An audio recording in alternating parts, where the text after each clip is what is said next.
It's been almost a week since 12 people were killed in the terrorist attack on the French satirical magazine Charlie Hebdo. And all over the world, including here in Boston, people are mourning those victims and the 5 others killed in subsequent attacks. Millions have marched in solidarity with the French people, and that nation remains on its highest alert tonight. But while global attention remains focused on France, terrorist attacks in Nigeria have thrust that country into a full-blown crisis, reportedly causing more than 7,000 people to flee in recent days.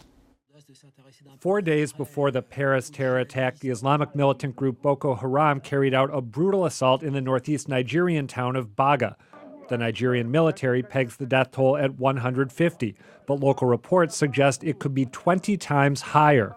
Based on our interviews with witnesses, we believe that the death toll could be as many as 2,000 people, and this would make it the deadliest attack by Boko Haram so far. Baga has been targeted by Boko Haram before. Witnesses to the latest attack describe the militants going door to door, slaughtering families and burning their homes. They say grenade launchers and improvised explosives were used to funnel people out into the streets, where firing squads were waiting. Violence erupted again in Nigeria over the weekend when a young girl with explosives strapped to her walked into a crowded marketplace, killing at least 10 people. Boko Haram is widely suspected to have orchestrated the bombing. So why are these attacks getting so little attention? Joining me now to talk more about that is Evan Perkosky, a research fellow at Harvard's Kennedy School of Government and a terrorism expert. Evan, welcome to Greater Boston. Thank you. Let's start with the question of coverage. Why do you think what was going on last week has been covered less than, say, the attack on Charlie Hebdo? So there are a number of reasons why. A lot of people will say that there's some sort of bias in the Western media, that we don't cover sorts of attacks over others. And this is definitely one possibility, but I think there are kind of logical reasons why the attacks in Paris might have gotten more international coverage than the ones in Nigeria. To start off, proximity. So France is much closer to the United States. People know other people in France. It's a close Western ally, so we have a lot of interest there. And also, this is just a very rare type of event. And so people often say that things make the news when they are kind of uncommon or sensationalistic. And obviously an attack in France, fortunately, is very uncommon. But in other countries, you say they happen quite commonly, and these sorts of things don't really jog people's attention. And you note there hasn't been an attack this big in France since when? For a long time? Since World War II. This is actually the biggest attack on French soil since World War II. What is Boko Haram's sort of animating belief? What do they believe? What do they want to get? And what's their MO? So Boko Haram is like a lot of other organizations that we see in the Middle East and also in Africa. So we tend to classify them as an Islamist insurgency. So what they're trying to do is create a new sort of Islamic caliphate in northeast Nigeria. So basically their own state under Islamic guidance. I was reading a research guide, or I think sort of a media guide to covering Boko Haram, I think compiled at Boston University, and they were making the case that there were maybe some differences between what Boko Haram is doing and what groups like ISIS are doing, that there's sort of genuine economic grievances felt by members of the Muslim North in Nigeria who feel that the Christian South is, thriving while they're languishing, and that Boko Haram, whatever their religious ideology may be, is sort of capitalizing on those economic frustrations. Does that sound right to you, or is it too simplistic? Yeah, a number of people do make these arguments, especially to try to help understand why Boko Haram does have support in the Northeast and not in other parts of the country. But when we look at a breakdown in Nigeria, what we often see is that the Christian minority in the South actually has much more of the wealth concentrated in that part of the country, whereas in the Northeast it's much more rural, much more impoverished.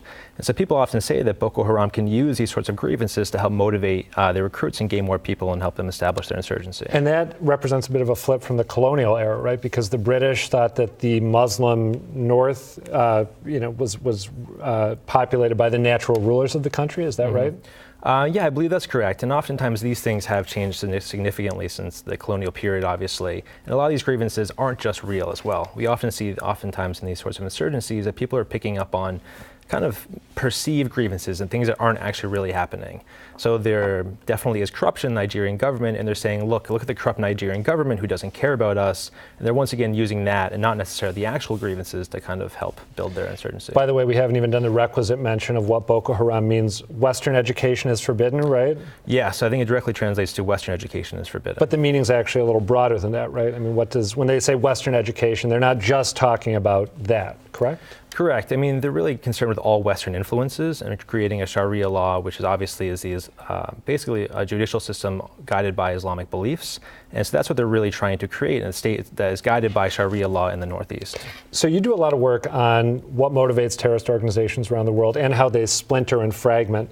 What is Boko Haram's relationship to groups like Al-Qaeda or ISIS or Al-Shabaab? So Boko Haram throughout the years has been suspected of having important links to groups like you said, Al-Qaeda, to Al-Shabaab and to others. And these links are really important. So oftentimes these links are credited with giving groups financial assistance, with military assistance, with important training. So these links have really been influential in the development of Boko Haram from a group that really wasn't conducting too many large-scale attacks in 2009 to an organization now that in 2014 can kill upwards of 2,000 individuals in a single attack. So given that, is there a chance that we're going to see them trying to hit Western targets? Because I think right now it's safe to say that maybe another reason Boko Haram doesn't get a lot of coverage, even when they do something terrible, is that people see it as an African organization and a Nigerian organization specifically. Could we see emissaries of Boko Haram attacking elsewhere in Africa or in Europe or in the United States, do you think? So Boko Haram does have a footprint in neighboring African countries, but I think it's pretty unlikely that we would see people or recruits from Boko Haram trying to attack the United States and Europeans elsewhere.